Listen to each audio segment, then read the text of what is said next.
So this script wasn't topical when I wrote it in July. Let alone is it more topical now. But I don't even have most of the things to follow, like along with it. But people are dumb. I also had hair,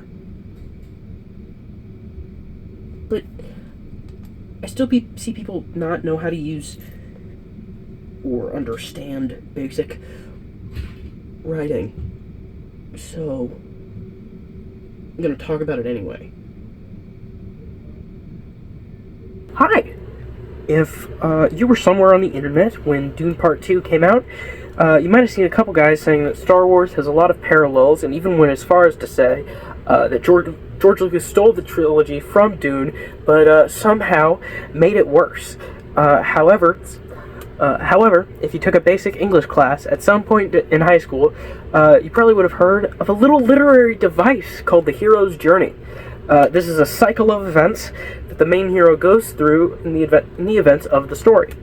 It consists of 8 distinct parts, usually many more, but 8, just for you, that are going to have their own section with explanations and examples so you can better understand. So just before we actually get to the parts, the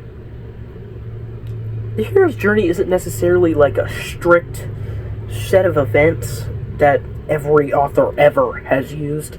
It is a thing throughout a lot of fantasy and fiction works, where it's a set of events that can move around and shift, but it usually follows about this pattern. So this part starts in the known section of the graph that I stole from the first result on Google. Now, this isn't specifically a world that is known to the audience, but is an area that is known to the main character or characters in the world. I like to imagine the image of Luke standing on the moisture farm with the double suns in the distance, the castle from Dune, District 12 from the Hunger Games, or even Harry Potter Stair Time. However, this world is eventually disrupted, which leads to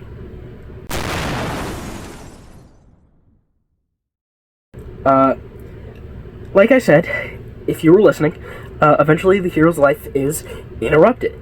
What I mean is that an element from the unknown eventually finds its way into the main character's life, because obviously something has to start the actual story. If your lizard brain can't think of your own thoughts, then there's Gandalf chilling, hitting those fat clouds in front of Bimbo's humble little hole in The Hobbit, which is kind of my favorite example because it has the refusal. Bilbo just straight up says no until, like, a baker's dozen of dwarves just up and ruin his MTV crib. Because, of course, something has to get the main character to stop fighting the story, or else it doesn't work. Sometimes, during the recall and lure towards adventure, the hero is given something is given to the main character right before they start in the very beginning of the adventure, before they've fully entered into the unknown world. This is the lightsaber, the wand from Harry Potter, the ring from The Hobbit, and yeah, even the silly pee-pee drinker suit in Dune. Using this magical or otherwise otherworldly device or thing, the hero and co can begin their journey through and pass. This is the idea or thing preventing our hero from getting into that big unknown. They usually use their supernatural aid or the mentor or helpers that they have met along the way to get past this threshold and the things or beings that guard it. These guardians keep the main character and their new little pack from continuing on their grand old adventure and must be stopped or moved past. it also lets us see in what way the characters react to the outside world, and it's a greater threat for the first time.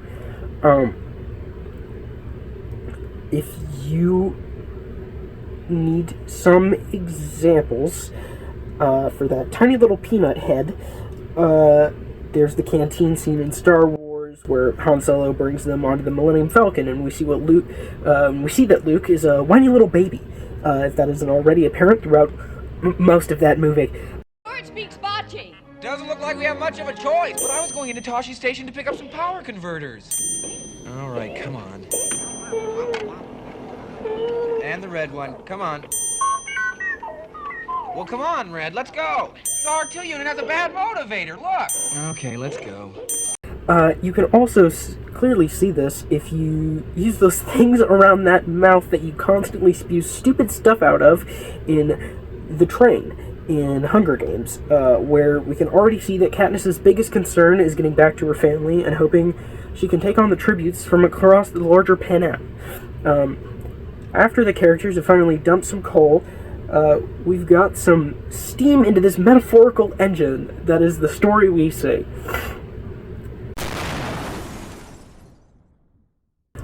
Now that your character has gone through the easiest part of the story, in my opinion, they have some kind of conflict. They need something that will tempt them to give up on their journey or become a worse person. This is the real meat of the story, the rising action, so to speak. Now, I'm not going to insult that single neuron that's sputtering to life up in that big goofy head of yours anymore after this, so I'm just going to hold your hand and let you know that every story has this, and I'm not going to give you an example, because literally every single story and book and movie that uses this device, or not, will have this in the first and larger parts of the second act of their story. However, all of this conflict and temptation will also eventually lead to... this is where the main character realizes that the world they don't know just quite yet is scarier or just as scary as they imagined to be in the world they knew before. This is usually the climax or right before the climax of a story. It is not always literal death, but most of the time it is. Think Rue or Obi-Wan, spoilers for the decade-long movie and half-a-century-long movie. Whatever the mode of revelation, the character will now realize that they need to go through some kind of...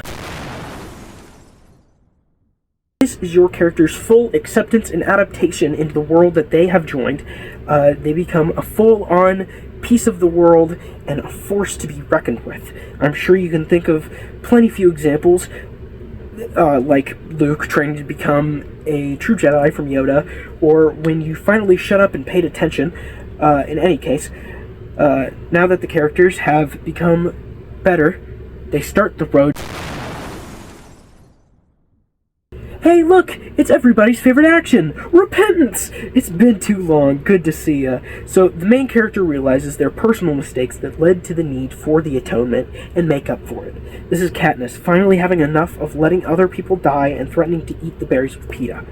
Or Luke going as far as to forgive his genocidal, insane father that cut off his whole hand because he picked up a guy or something. And now that the characters have fixed every problem that won't leave the world open for a sequel of some kind, they finally get on to the road.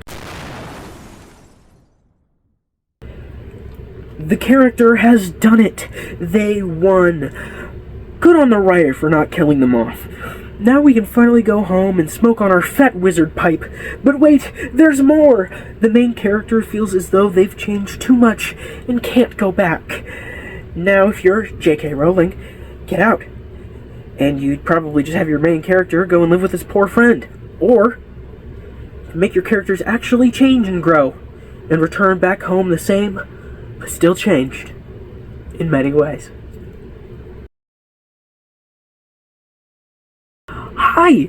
Thank you for sitting through the first video, first, on this channel, and letting me talk your ear off. This is my first, and I hope to do a lot better in the future. If you have any constructive criticism or just criticism in general, let me know, and I will try to improve. Or I won't. And you can't do diddly. For sure not squawk. Bye!